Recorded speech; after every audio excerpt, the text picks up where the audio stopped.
I just want to really say that this has been a very, very long-term plan, going way, way back before the 1970s. Actually, as Mark said, it started with the technocracy movement in the 1930s, which I'll go into, where they tried to create an energy-based economy then.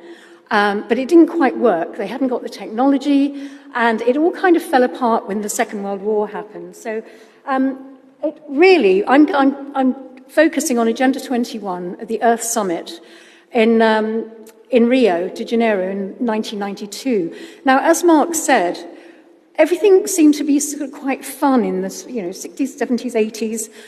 The 90s, it began to go a little bit wonky. And there's a reason for that, and that is because Agenda 21 kicked in. Now, this is Agenda 21. It's the agenda for the 21st century, and it was launched in Rio de Janeiro in 1992 at something called the Earth Summit. And at the Earth Summit, it's a 42-chapter document, and on the face of it, it talks about sustainability and environmentalism and conservation, but at its heart, it seeks to remove man from nature and control man, put into urban areas, urban cities, smart cities, if you like. And they really wanted to take all the resources and use them and take them away from us and control them. And so this is, there were three major Club of Rome reports that were the precursors to Agenda 21. So I'll be going through those as well. Now, as I say, this is the technocracy movement again. This was really a bunch of political scientists. I think Mark's gone through this, so I won't dwell too much on this.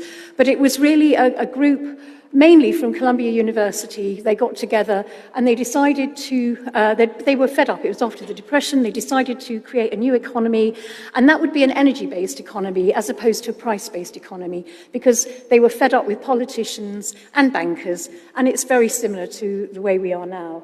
But again, this didn't work, and it was shelved until the 1970s when it was reborn by Zbigniew Brzezinski. Now, this is the Club of Rome were very instrumental behind the United Nations. The Club of Rome was created by the United Nations, and the Club of Rome reports that created Agenda 21 are very important. Basically, the Club of Rome is a global think tank for the United Nations, and it was founded in 1968 at the Rockefeller's estate in Bellagio in Italy by Aurelio Pecce, and he was an Italian industrialist. And he founded, he was with the Rockefeller Foundation. They owned the Bellagio estate, and so it was created there. Really, their whole concept is to create crisis. So what they do is they formulate a crisis through which the world could be united under a common threat. Global problems need global solutions. So it's a Hegelian dialect. They use problem, reaction, solution. They create the problem and they find the solution. And we'll see how this works. So one of the major, there's three major Club of Rome reports that go behind Agenda 21, and the first one was in 1972, which is Limits to Growth, and it was all about, I've got it here, it's all about population control and population reduction. And it was all about resources. There's finite resources, and there's not enough to go around. And they made wild assumptions, computer model assumptions, about how we would actually not be able to sustain ourselves by 1980. So all of those were, we know what happened because it was all computer modeling and fear. And it was a big ideology at the time. There was a guy called Paul Ehrlich who wrote something called the population bomb, and it was all fired up. There's too many of us, not enough resources, humans have to go. And it's all kind of quite eugenics, sort of Malthusian thought. So that was Limits to Growth. The seed was planted then.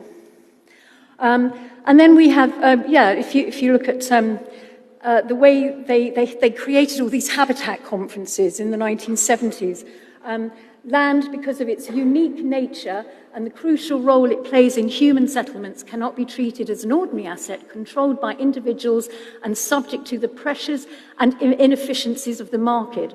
Private land ownership is also a principal instrument of the accumulation and concentration of wealth, and therefore contributes to social injustice.